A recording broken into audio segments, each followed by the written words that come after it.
Olá, pessoal. Bem-vindo para mais um Squad Verso. Podcast que você sabe, se você não está acompanhando, você está aqui pela primeira vez, quer saber mais sobre o mundo Web3, sobre inteligência artificial, sobre temas que estão relacionados ao mundo do metaverso, em diferentes tipos de categorias, esse é o local que eu quero que você fique para aprender conosco. E para começar, gostaria de apresentar aqui o meu parceiro de sempre, né? Uma honra estar aqui, né, mais uma vez. E assim, acho que só reforçando, Rafa, para quem ainda não curtiu, não comentou, né, os outros vídeos nossos, é muito importante o feedback para a gente poder direcionar cada vez mais os conteúdos, né, conseguir responder também perguntas de vocês. Então não deixem de seguir a gente no Instagram e aqui também no YouTube, Spotify e o canal que você estiver ouvindo. E é sempre bom, ajuda aí a chegar em mais pessoas que têm interesse nesse tema, né? Sim. Nós sabemos que cada vez mais tem sido um desafio no YouTube conquistar mais pessoas que estão interessadas no tema ou em outras plataformas. Então, a sua ajuda aí, curtindo, compartilhando, comentando, vai ajudar bastante. Não só a gente que está aqui fazendo um trabalho de compartilhar cada vez mais conteúdos, de nível de qualidade bem importante, né, para o mercado, mas também para o público que está buscando se atualizar ou começar a aprender sobre uma nova área, né? Exato. E aí, Rafa, até queria trazer, né, nessa entrada um exemplo. Um dos nossos convidados, ele acabou compartilhando com a gente um feedback que ele teve que uma pessoa viu o vídeo, viu o podcast e se sentiu totalmente impactado com aquele vídeo. Aquilo acabou mudando, dado a vida, né, o momento de vida que ele está passando. Então, é importante isso de compartilhar o conteúdo, porque esse conteúdo ele pode ser o diferencial para alguém. Às vezes alguém tá passando por uma realidade ali, enxerga as coisas que estão sendo faladas aqui e tiram insights para o dia a dia. Mas eu acho que sem mais delongas, né, vamos apresentar a nossa convidada mais do que especial. Acho que a gente nunca teve uma convidada médica aqui para poder falar de Web3. Doutora Bianca Miranda. Sem formalidade. Sem formalidade. Seja bem-vinda, Bianca. Né? Tem que ser com formalidade, porque é tão raro a gente receber uma doutora aqui que a gente fica até emocionado. E Bianca também, eu vou falar, né? O nome tem sido repetido. Bianca é mais fácil que doutora. Encontrar uma Bianca mais fácil que doutora. Na Web3 tem algumas Biancas já, tem, né? já inclusive, tem, né? Um beijão pra Bianca Brito, que me apresentou pra vocês. E exatamente, né? De Bianca para Bianca, de Rafael para Rafael, e a gente vai montando a nossa comunidade aqui de nomes em comum. Bom, já falamos aqui, Bianca, é um prazer receber você aqui. É um prazer de verdade mesmo, porque já debatemos de diferentes vertentes sobre inovação. E tem um tema importante que você vai se apresentar, gostaria, e vai ficar claro porque que nós estamos super motivados aqui para bater um papo com você, que é healthcare, né? Que é a área da saúde, né?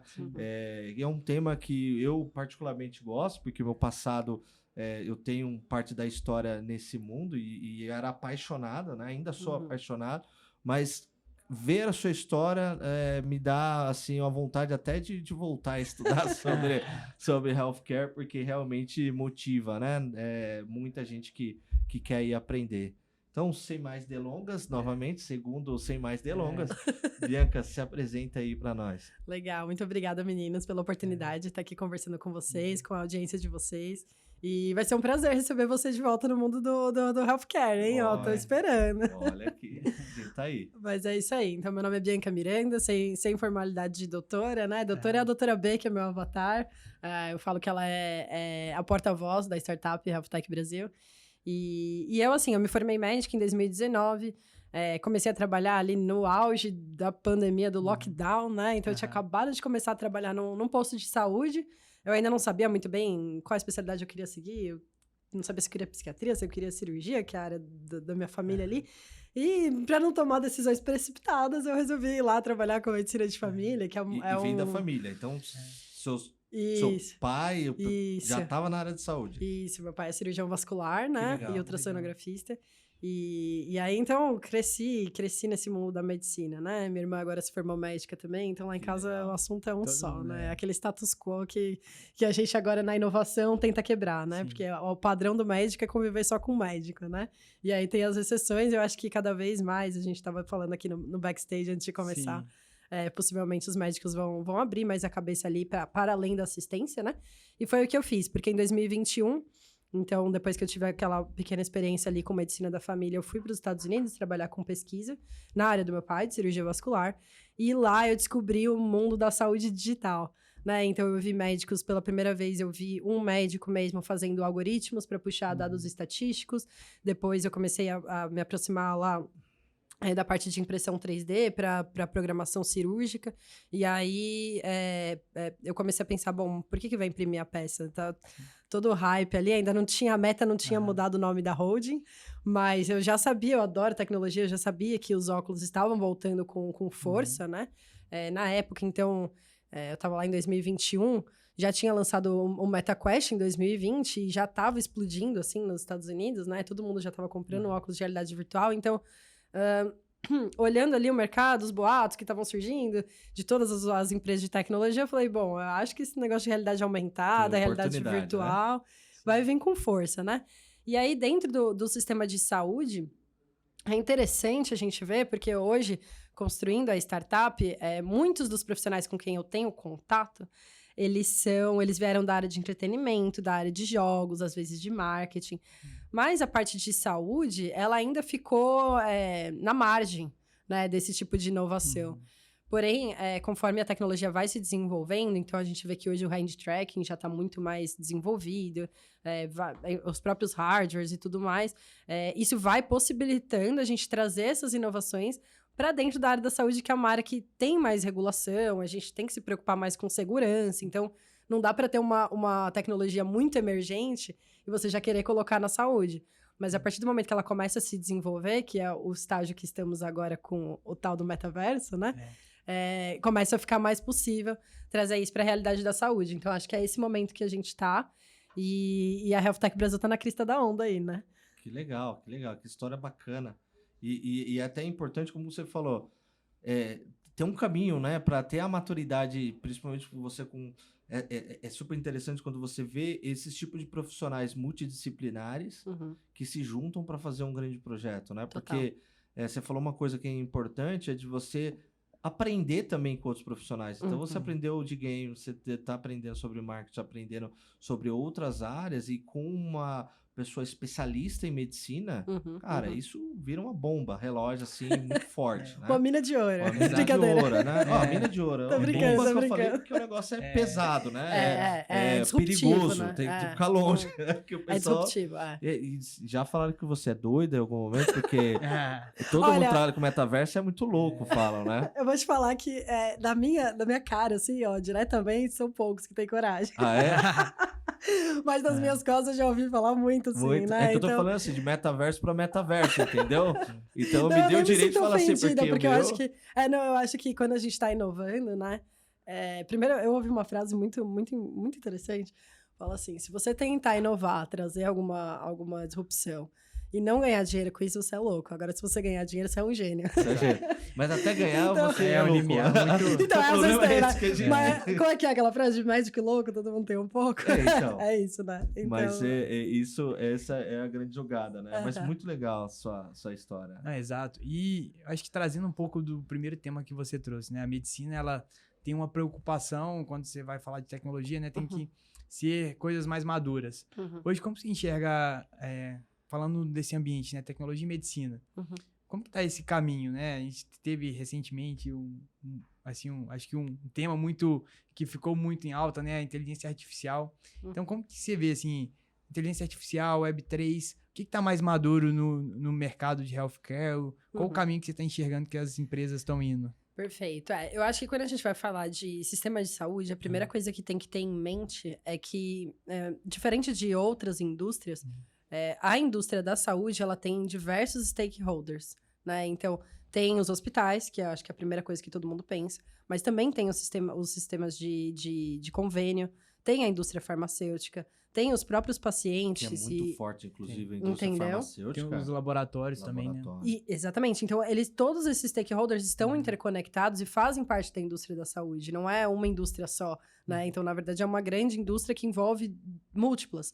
Então, nesse cenário diverso, a gente vê que, em termos de inovação e tecnologia, por toda essa complexidade, acaba sendo um pouco atrasado. Então, quando a gente vai falar de inovação em saúde, às vezes a gente tem que dar um passo atrás em relação ao entretenimento, por exemplo. O entretenimento já está ali super adiantado, até a moda, né? O pessoal fazendo desfile de moda no metaverso, vendendo NFT como roupa. Na indústria da saúde, não tanto assim. Então, mesmo tendo estudado no MIT em 2021... a conversa ainda começava, lógico, ela adiantava depois, mas começava em uma coisa muito simples, por exemplo, como os prontuários eletrônicos. Se você for ver no Brasil, não é todo lugar que tem prontuário eletrônico. Mesmo aqui na Grande São Paulo, tem lugar que às vezes a gente pega para trabalhar e é prontuário na mão. Então, assim, como é que você vai falar de inteligência artificial se às vezes nem os dados estão no computador?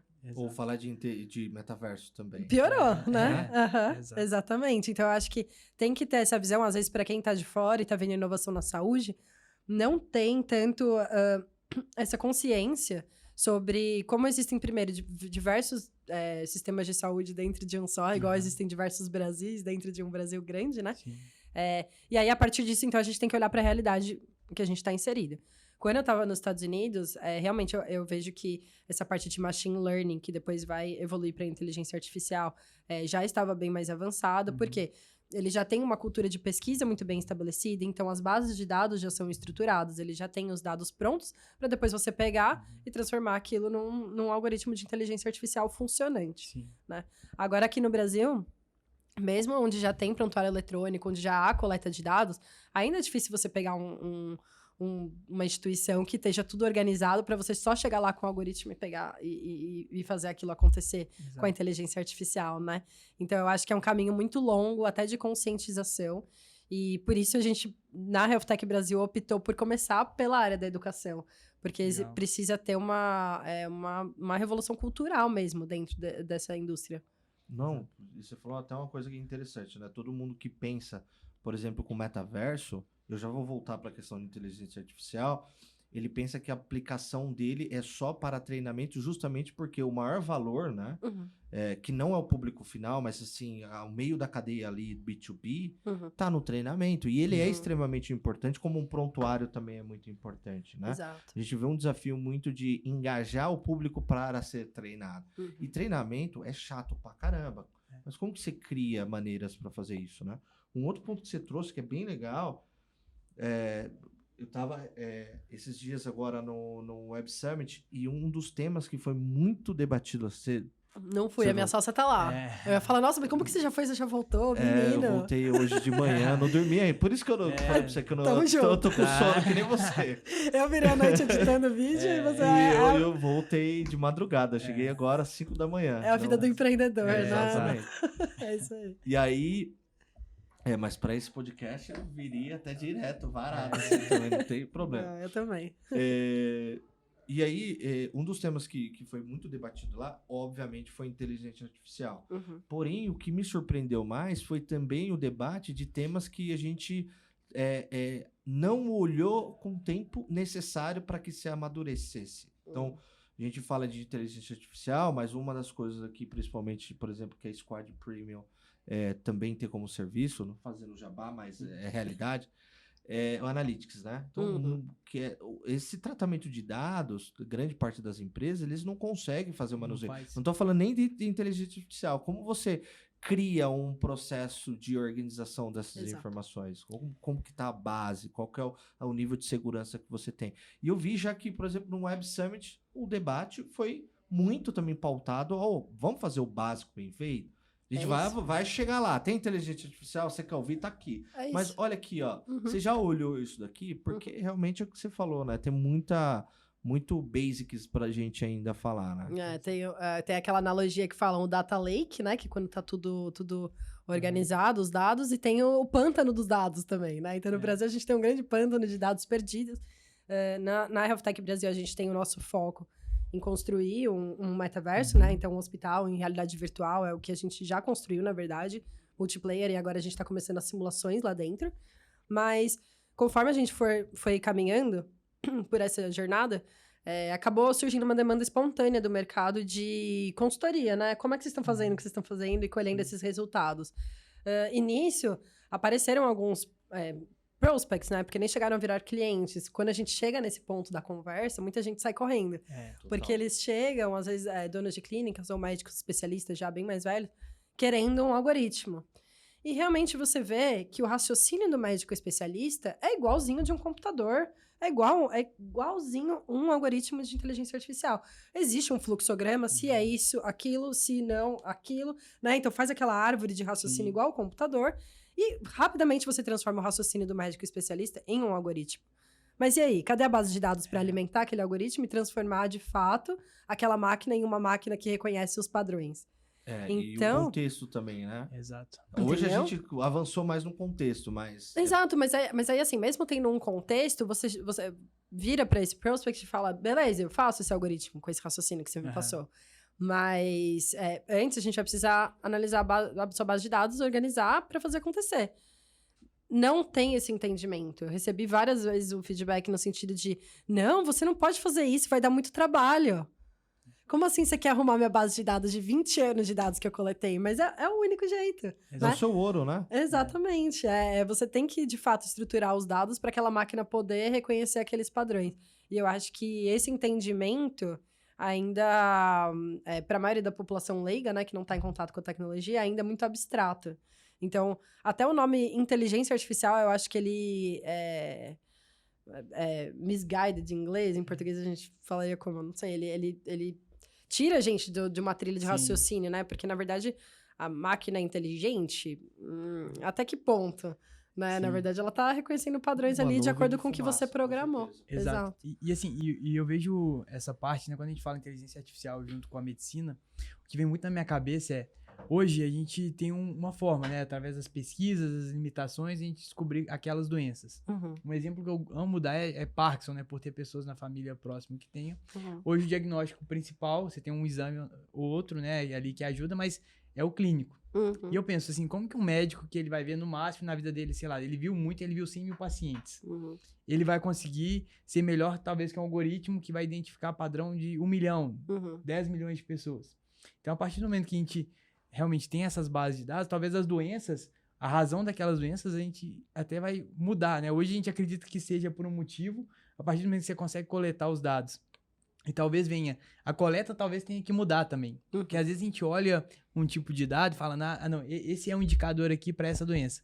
Mas a partir do momento que eu expando um pouco os dados e vejo que talvez aquela doença está sendo provocada por um outro padrão. Total. Que a gente nem olhava, porque assim, não está na nossa capacidade, né? A gente não tem a capacidade que uma máquina tem de processamento. E tá tudo bem, né? Eu acho que são as limitações que a gente acaba tendo e por isso que a gente construiu a máquina, né? Para poder nos ajudar. Exatamente. Então, eu vejo que tem essa parte, quando eu penso em inteligência artificial e medicina, eu vejo que é uma das áreas, né? Healthcare, principalmente, é onde que a gente vai ter mais um impacto no conhecimento e a gente mais vai nos questionar. Fala, pô, tudo que a gente sabia, talvez a gente estava enganado por uma boa parte do tempo. E acho que trazendo esse tema de dados, eu penso um pouquinho, eu não sei o quanto na sua visão você enxerga que talvez países onde que isso é mais avançado, por exemplo, né, o Reino Unido, que você tem um sistema único de saúde que você permite que as pessoas compartilhem seus dados, né? Então, para você ter alguns benefícios, então fica muito mais fácil de identificar doenças, identificar padrões e tudo mais do que um país, por exemplo, o Brasil, que a gente estava falando, que muitas vezes tem um prontuário ainda de papel. O qual impacto você acredita que terá, assim, em termos de saúde pública, desenvolvimento, para países que eles já conseguem ter esse passo avançado em comparação com outros países que não conseguem ainda ter nenhum básico, né? Quanto você acha que isso vai realmente impactar no desenvolvimento do país como um todo? Nossa, perfeita essa pergunta, porque dá pra gente resumir várias coisas na resposta, né? Então, quando eu cheguei aqui, você me perguntou qual era a minha especialidade. Sim. E aí, é sempre aquela pergunta capciosa pra eu responder, porque formalmente eu não tenho uma especialidade médica, né? De assistência. Eu não fiz residência. Mas lá nos Estados Unidos, então, eu fiz o curso no MIT de saúde digital. Depois cheguei no Brasil, continuei me especializando, dados, inteligência artificial, e fui seguindo esse caminho. Hoje eu tô terminando o MBA de inovação. E existem algumas iniciativas para tentar, primeiro, equalizar essa diferença entre os países. Então, quem pega a dianteira desse movimento é a Organização Mundial de Saúde, né? E eles criaram alguns protocolos sobre o que será a saúde digital, como que a gente vai chegar lá, o que é a infraestrutura necessária para a gente poder ter uma padronização ali e chamar aquilo de saúde digital ou de um hospital 100% digital. E aí tem vários requisitos, se eu não me engano são 7 ou 8, no máximo 10 ali, que fala o que é um hospital 100% digital. Então, basicamente, só para resumir, seria um hospital, primeiro, que tem um prontuário eletrônico, depois que os diversos departamentos são interconectados, então, naquele sistema você consegue acessar a farmácia, você consegue passar a informação para o centro cirúrgico, consegue pegar uma imagem, e aí, em termos de imagem, também existe um formato específico para imagens médicas, que é o DICOM, você deve conhecer. Opa! Né? Então, isso também faz parte do guia da OMS sobre um hospital 100% digital, e tem algumas outras coisas lá que criam uma padronização, então acho que isso é muito importante. Dentro do Brasil, também existem iniciativas parecidas com essa que você falou do Reino Unido, mas elas ainda estão começando, né? Sim. Então, tem a Rede Nacional de Dados em Saúde, tem também aquela discussão sobre o Open Health, que é isso que você comentou, né? Parecido, similar ali ao Open Banking. Ou Web3, mais próximo de um Web3. Mais próximo, exato. Ao mesmo tempo que também é um ponto controverso. Nem me posiciono muito em relação a isso, porque eu acho que, na verdade, eu ainda sou imatura nesse sentido para poder até expressar uma opinião. Porque, ao mesmo tempo que você ter os dados em saúde disponíveis para a gente poder puxar pesquisa, como startup seria extremamente interessante, né? Agora... dados em saúde são dados muito sensíveis. Né? A mesma coisa que o Open Banking, na verdade. Cada país tem sua sensibilidade, mas grande parte é muito sensível. Exato. Então, acho que é um tópico ali que ainda, né? Mas que favoreceria ali algumas integrações. A Rede Nacional de Dados em Saúde, eu acho que é o principal. E aí, o objetivo é criar uma interoperabilidade. Então, agora, conversando com vocês... O Rafa tem um pouquinho mais de experiência na área, né? Quanto tempo que você ficou nessa área? Fiquei 3 anos. 3 anos, né? E você, leigo, né? Só como paciente. Só leigo. Como paciente. Como paciente, vou colocar vocês aqui no lugar de paciente, né? O que acontece hoje? Às vezes, vamos supor, não estou mais na porta de nenhum pronto-socorro, mas vamos supor que eu estou trabalhando na porta do pronto-socorro, como eu estava 1 ano atrás, e chega um paciente, eu preciso fazer uma tomografia. Às vezes o paciente vira e responde, mas eu fiz uma tomografia de tórax, igual que você vai pedir, na semana passada, em outro hospital. E agora? Cadê? Não tenho. Você também não. Vai ter que fazer de novo, senão... Né? E entre países? Entre países piorou. O histórico de vida que você tem, já era. Exato. Não, eu agora com essa da Covid é a mesma coisa. Teve hospital, eu tomei minhas 2 vacinas de Covid lá, nos Estados Unidos. Teve hospital, às vezes, pra pegar pra trabalhar, mas cadê só a rede do SUS aqui, que não tá no Connect SUS, que você tomou vacina? Né? Então, tem. E aí, o objetivo da interoperabilidade da Rede Nacional de Dados em Saúde é esse. É criar uma estrutura de dados por trás que permita esse intercâmbio de dados entre diversos sistemas de saúde. Eu acho que isso é o primeiro passo pra gente poder ter um desenvolvimento e até economizar, né, muitos gastos do sistema de saúde. Então...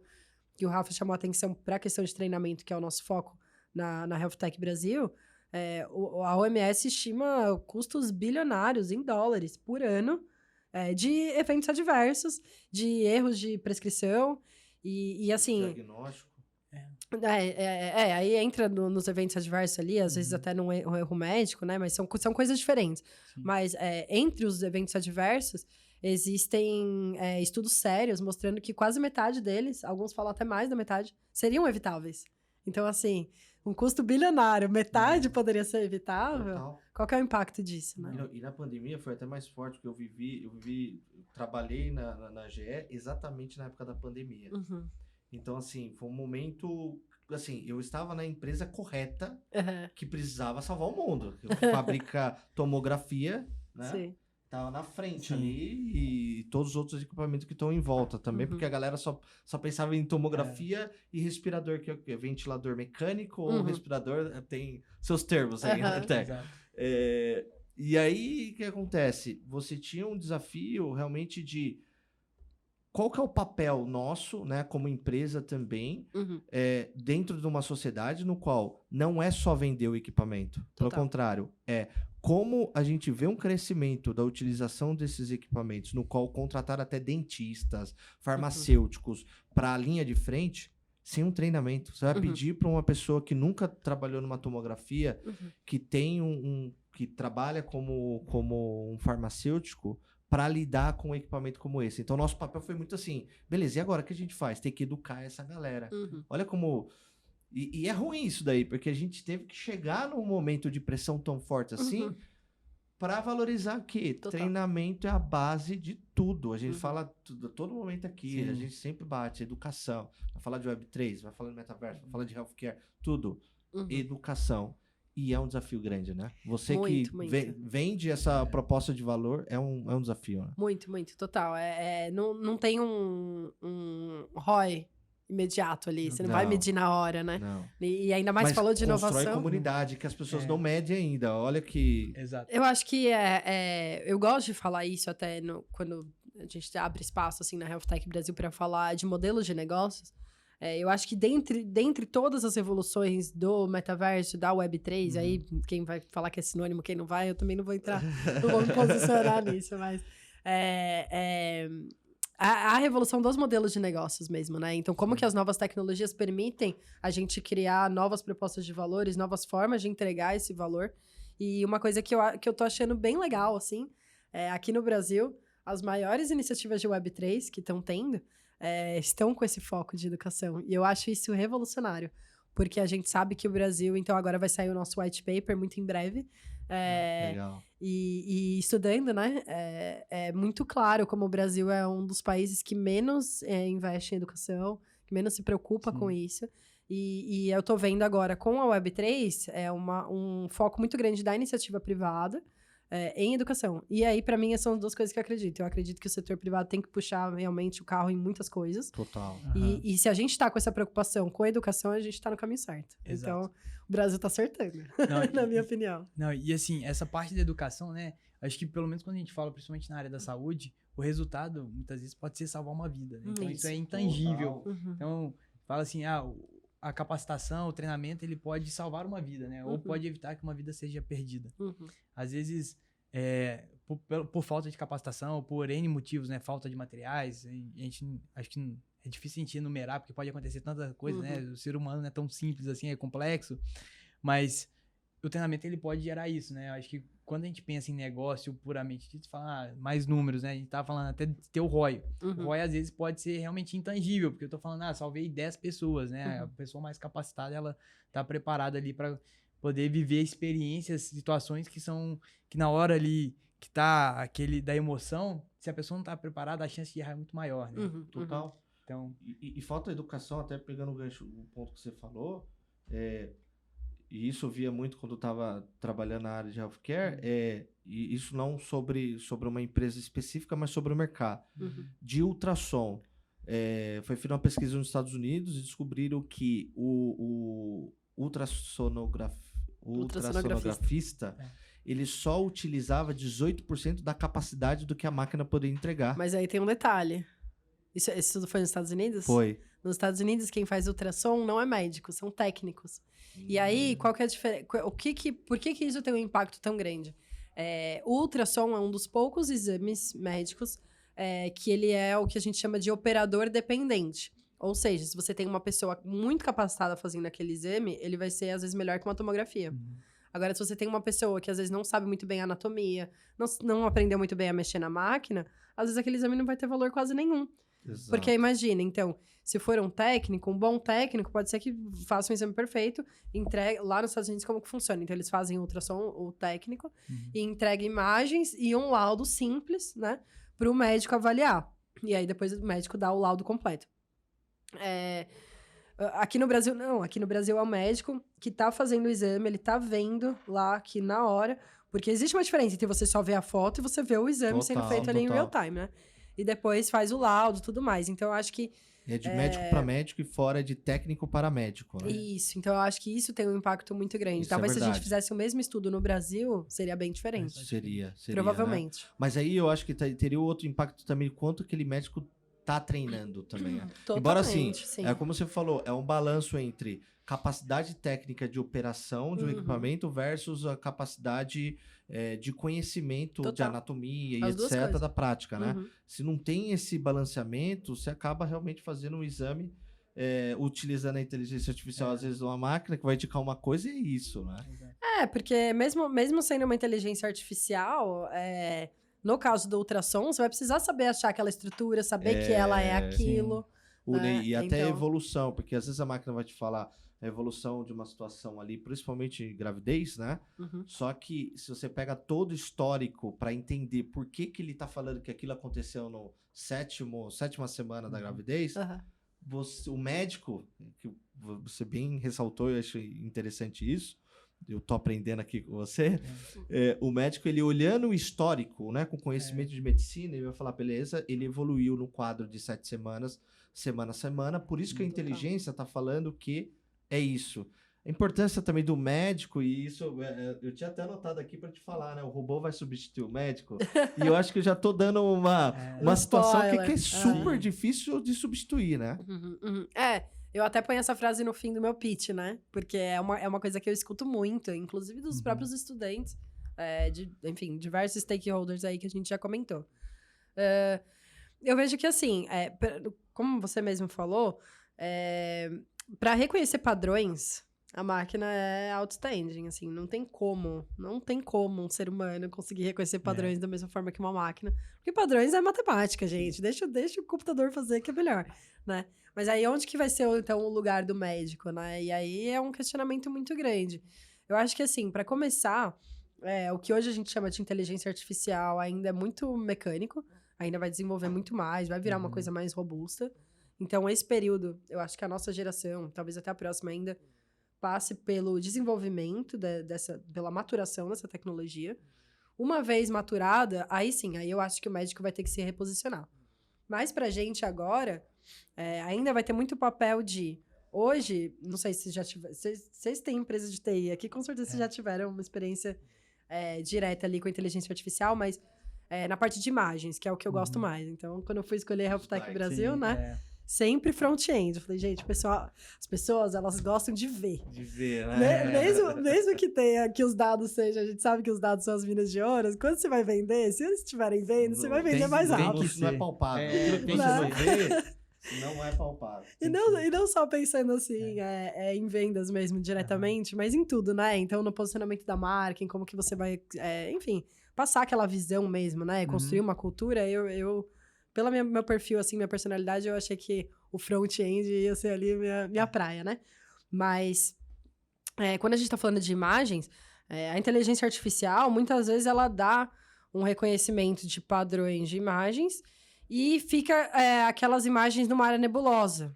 Então, eu acho que o papel dos médicos nessa geração aqui agora nossa e nas próximas, né? Nas próximas recentes, vai ser muito... esses que ficaram, que o computador tá em dúvida, o médico vai ter que...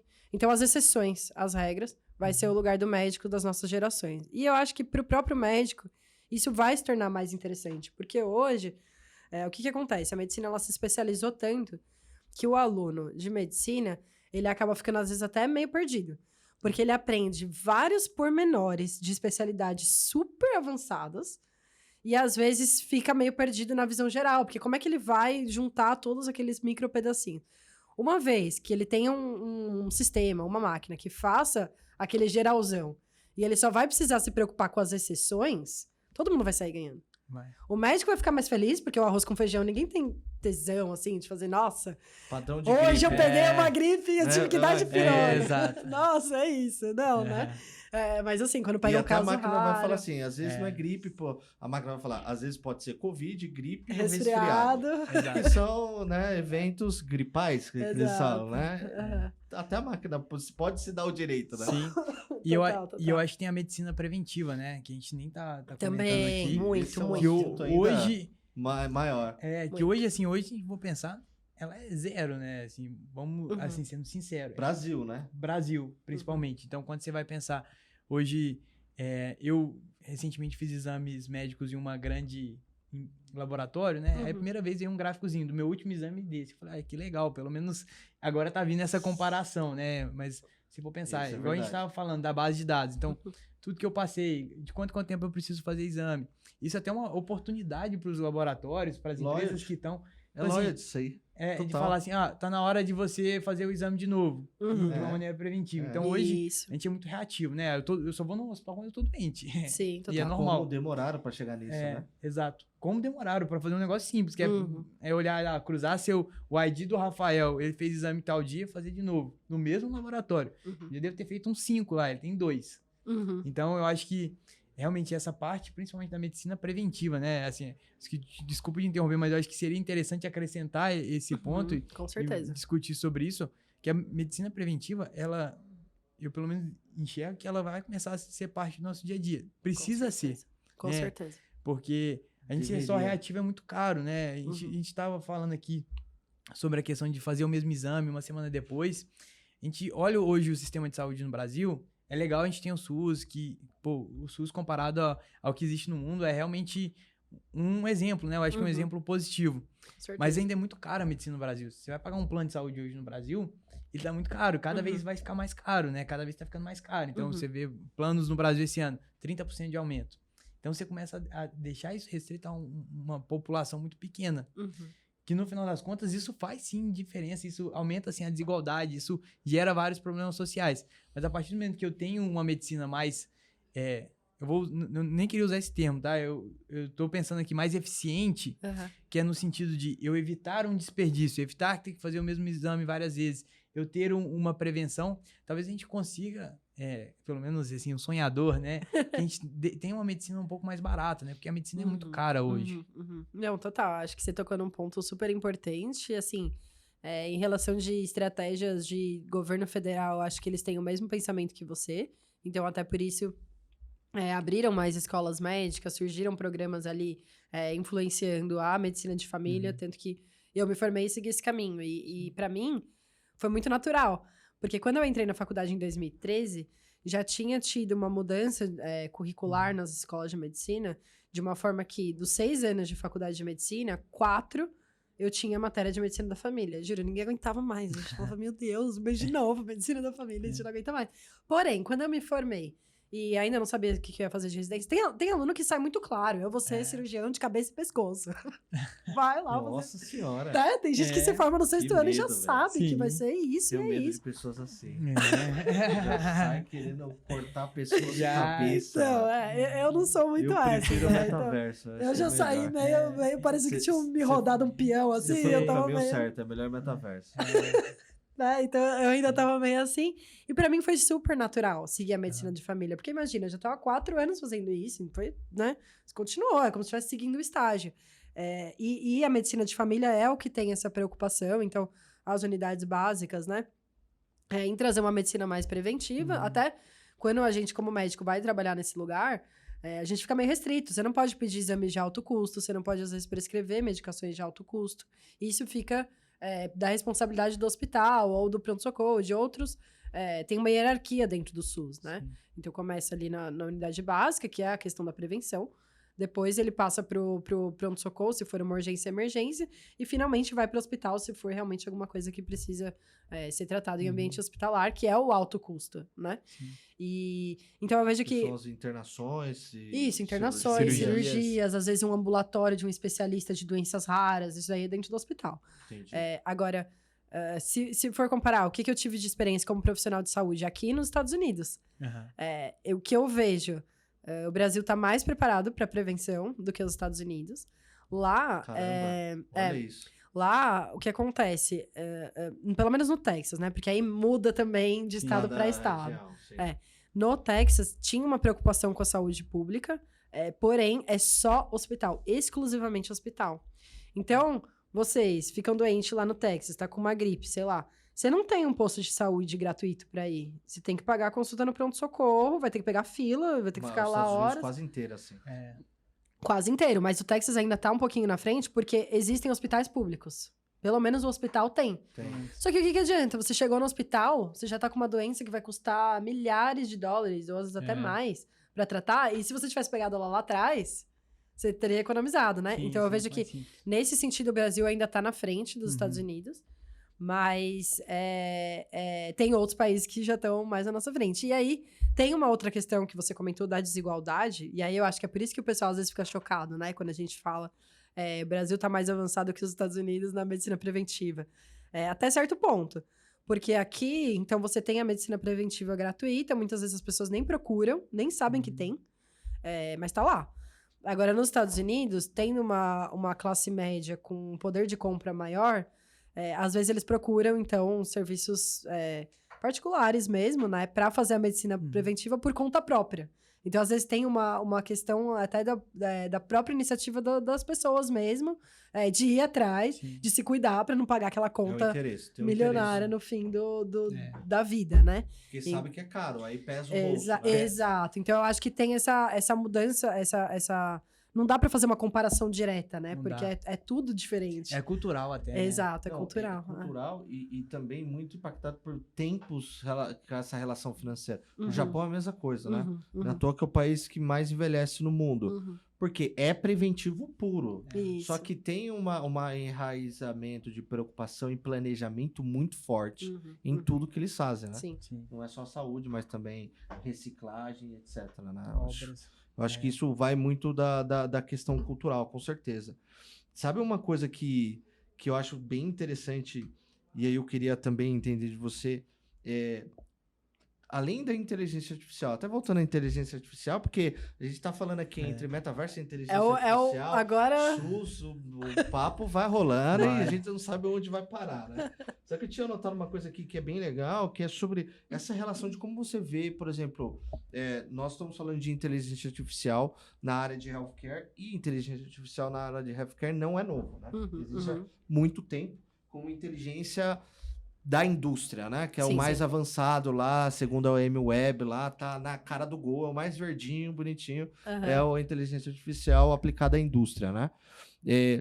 Mas o que você acha agora, por exemplo, a gente entra numa fase de que a inteligência artificial generativa, ele se tornou público, né? As pessoas veem, as pessoas usam, as pessoas brincam, pagam pela plataforma e vê valor. Como que você vê essa evolução até para a área de healthcare, já que você já imagina, eu vou criar uma solução, utilizando uma ferramenta que já se tornou popular na sociedade, né? O que você vê de oportunidade nisso? Olha, é até interessante você tocar nesse assunto. Eu participei de um congresso que teve da NVIDIA agora, falando sobre isso, inteligência artificial generativa na medicina. Porque eu tenho meu hobby, eu adoro brincar com Midjourney, eu fico lá, eu viro noites brincando no Midjourney. E tem o ChatGPT, tem, enfim, outras coisas ali que a gente usa no nosso dia a dia, né? Eu sou heavy user total, assim, de inovação pura. E a generativa é comigo mesmo, né? É DG. E aí, pensando, né? Eu vi a chamada lá do congresso da NVIDIA e falei, mas como assim, né? Como que a gente vai aplicar isso na medicina? Porque o que vinha pra mim direto era essas coisas mais simples, né? Que a gente usa ali no dia a dia.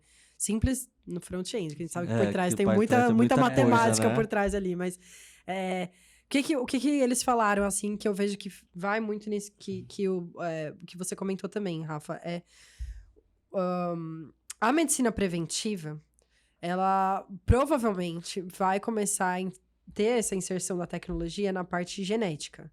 Então, o que eu vejo para IA generativa dentro da medicina, baseado ali no que eles falaram também na NVIDIA. Na verdade, é uma mistura de várias tecnologias emergentes, de uma forma que a gente vai conseguir prever lá na frente.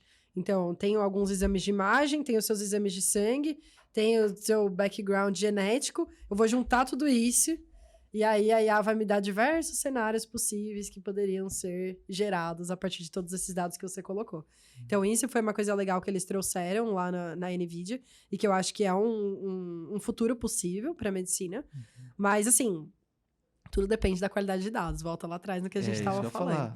E hoje, assim, eu tô terminando MBA. Imagina, lançando startup e terminando MBA. Tá difícil, né? Mas a cabeça pegando fogo.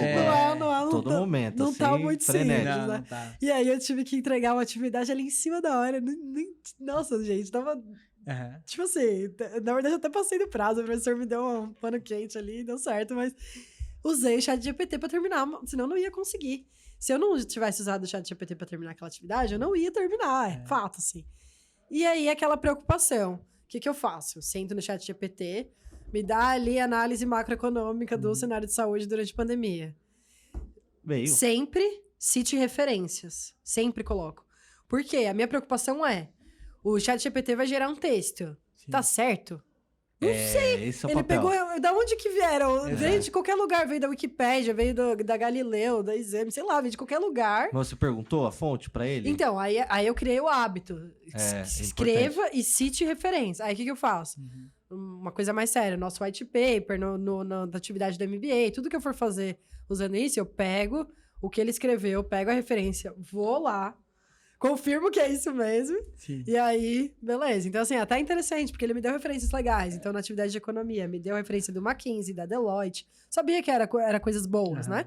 Mas teve essa preocupação de ir atrás da fonte que ele citou, ver se era aquilo mesmo, né? Então, eu acho que vai vir muito, muito forte essa questão da ética, essa questão enfim, de você usar de uma forma consciente essas ferramentas. Total. Porque tem como você criar coisas do nada. Tu criar uma teoria assim, baseada em nada. Não. Você tá doente. Aí sangrou seu nariz. Agora. Isso. Eu ia falar no isso. Google. Exato. Entendeu? Exato. E aí agora, imagina ali...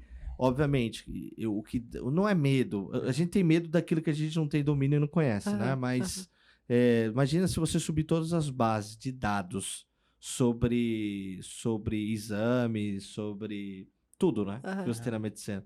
O que a máquina não vai cuspir de informação? Nossa, não. E às vezes vai falar muita coisa também que talvez não tenha sentido, né? Então tem que ter uma auditoria ali por trás. Porque esse é o papel porque na profissão do futuro, agora do momento, é o prompt engineer. Isso. O prompt engineer é o cara que imputa informação e absorve aquela informação para ver se está certo ou errado. Exato. E devolve a informação pra máquina, né? Esse é o papel do humano, né? Sim. Isso. Eu ia comentar exatamente isso, Rafa, que você falou, né? Porque você tá doente ali com algum sintoma, você coloca no Google, é doença terminal, né? Você falece em uma semana.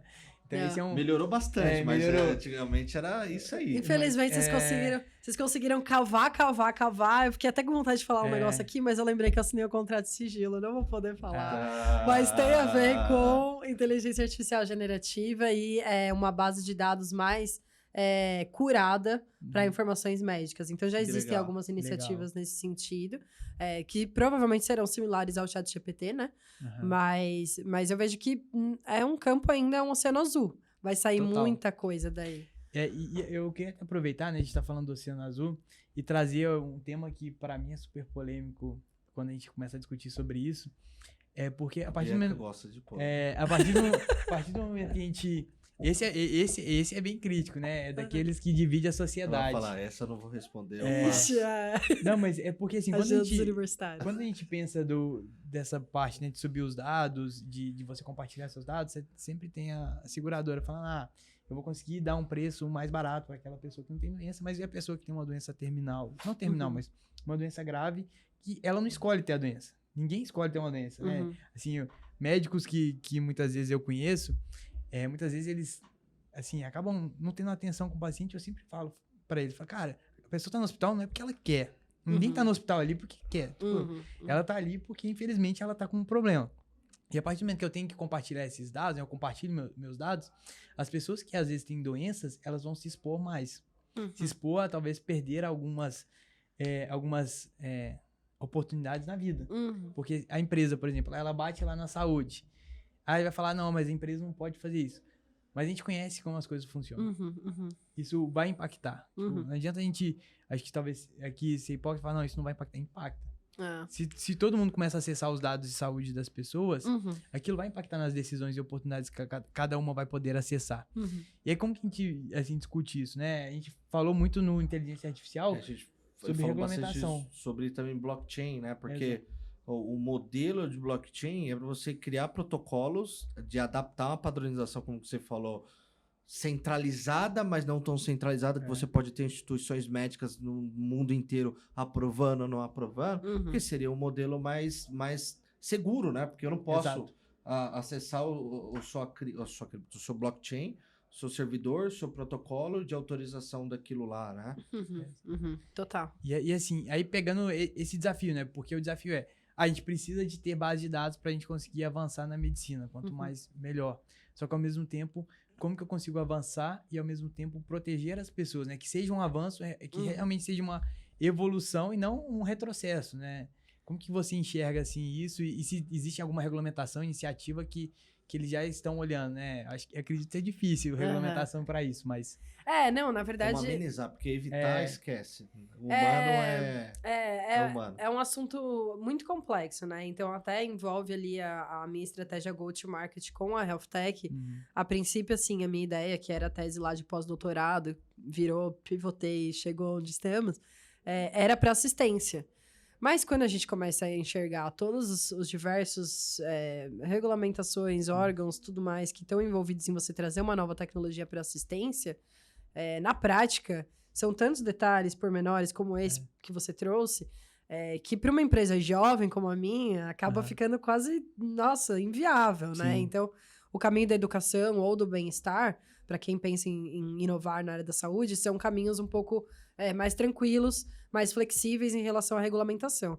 Mas quando a gente está falando de assistência, isso que você falou é uma preocupação muito séria.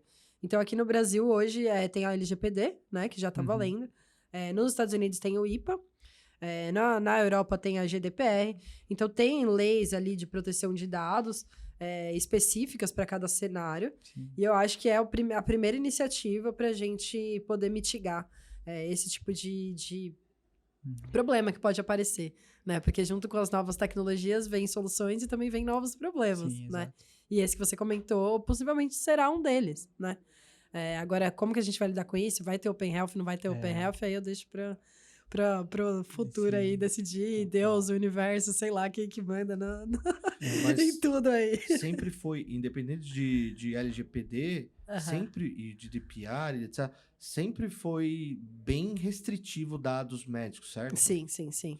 Quem que coordena isso? Porque todos os países seguem a mesma regra mesmo, né? Então, não, na verdade não. Aqui no Brasil, quem regulamenta as iniciativas de saúde e de assistência é a Anvisa. Né? Tem a Anvisa que fala, que aconteceu um vazamento de dados clínicos de um hospital. Não, vazamento de dados é LGPD. Então, assim... Mas dados médicos. Dados médicos. Porque aí, dentro da LGPD, tem as cláusulas de dados sensíveis. E aí, os médicos são os dados sensíveis. Exato. Entendi. Eu pensei que tinha algum tipo de punição dentro da Anvisa, porque você é um instituto também então, de a Anvisa, saúde. ela regulamenta outras coisas, né? Então, é isso que é interessante dentro das inovações em saúde. Na verdade, qualquer coisa que você for fazer dentro da saúde, tem vários órgãos que regulamentam, né? Sim. Então, a Anvisa é um deles, a LGPD é uma das leis que regulamenta, e entre outros. Nos Estados Unidos tem a FDA, tem o IPA, tem outros também. Agora, até vou fazer um xabá aqui agora do meu podcast, né? Não, e assim, você já viu já que nosso cara que manda aqui tá levantou... quase acabando o tempo, né? Ele falou, vamos caminhar pro final aí. Então. Tá acabando, o assunto tá tão legal que eu ficaria 2 horas aqui trocando ideia. Mas chegou um momento bom, fala sobre, né, a sua proposta de valor aí pro mercado, conta um pouco mais, como encontra também vocês. Não, né? perfeito. Só vou puxar um gancho, porque no The Health Tech Show, que é o nosso podcast, então pode procurar aí no YouTube, no Spotify, The Health Tech Show. Teve um episódio que eu entrevistei a advogada Júlia Pazos. Ela só fala de propriedade intelectual. Chamei ela para falar de patentes e direitos autorais dentro do cenário de startups, mas também puxei para LGPD dentro da área da saúde, né? Então tá um episódio super legal para assistir quem tiver curiosidade dessas coisas. Para achar a gente é @healthtech.br. É o nosso Instagram, é o principal método de comunicação ali. A gente tem o Discord também, para quem quiser estar mais engajado. Depois a gente vai colocar a lista de todos os contatos embaixo aqui desse vídeo, tá, galera? Tem a Health Tech Brasil no LinkedIn e a gente tá com a campanha de crowdfunding aberta agora também. Então, eu vou te dar o link também. Vou colocar compartilhar o link também. Vamos ajudar. Em termos de proposta de valor, a gente construiu um hospital digital em realidade virtual pro treinamento de profissionais de saúde. Eu tô até reformulando essa proposta de valor aí, porque eu acho que tem muitas coisas dentro desse hospital digital que a gente pode trabalhar melhor. Então, é um laboratório de simulação, na verdade, que permite os alunos ou os profissionais que ainda estão em treinamento, mas já se formaram, terem ali um treinamento prático, mão na massa, só que sem trazer risco para ninguém, né? Nem para eles mesmos, nem para os pacientes, sem contaminar, sem desperdiçar nada. E ainda a gente entrega ali as avaliações personalizadas para cada um. Então, eu acho que tem muitas coisas que a gente entrega. Eu tô nessa fase de reformular a proposta de valor. Que eu andei dando uma lida ali. Não é bem pivotar, porque agora, né, a solução acho que já tá já madura. Tá bem caminhada. Mas em termos de como que a gente vai vender isso e resumir em uma frase, que é o que importa. O pitch. A montagem do pitch. O elevator, né? Eu tô reformulando, porque andei dando uma olhada ali nas startups americanas que estão puxando esse tipo de iniciativa. E eu achei umas propostas de valores mais robustas que a minha. Então agora eu tô nessa fase de redesenhar a Traz eles proposta pra cá também, pô. Traz o quê? Eles também, os americanos? as ideias, Tem que ser a mão de ideias. obra. Os caras já estão contratando todo mundo aqui com dólar, tá difícil. Então, mas esse é o problema. Como é que vai ter que contratar eles em dólar? Vamos ver se eles aceitarem reais. Não, tá né? difícil. Logo menos vai ser tudo Bitcoin, brincadeira. Eles aceitam, certeza. Ethereum, isso sim. Exato. Bitcoin. É isso. Não, Bom, legal. Eu acho que assim, pra gente até poder encerrar, né, Bianca, eu acho que um pedido seria para comunicar as pessoas, né, profissionais de medicina, estudantes, médicos formados, pessoas que estão na área de saúde, né, que estão ouvindo esse podcast. O que você dá de dicas, né, para essas pessoas? Porque você é realmente um outlier, né? Se for pensar a carreira de um médico hoje, é raro você ver um médico que vai trabalhar com inovação, que vai ter essas experiências que você tem. E aliás, que tá propondo, médica, inclusive. Médica, né? Exatamente. Então, eu acho que como você realmente fez uma carreira, tá fazendo uma carreira excepcional, né? Totalmente diferente do padrão. Acho que é legal dar uma dica muito para as pessoas que às vezes estão ali, eu digo, mais cercadas na carreira profissional, não enxergam que existem outras oportunidades além ali do tradicional da medicina. Perfeito. Vou abrir meu coração agora, hein? Pode abrir. Pode.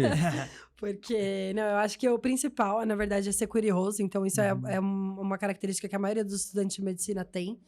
A maioria das pessoas entraram na faculdade de medicina porque elas querem entender como que o corpo humano funciona, como que a gente pode melhorar ali o funcionamento dessa máquina orgânica que somos nós, né? Sim.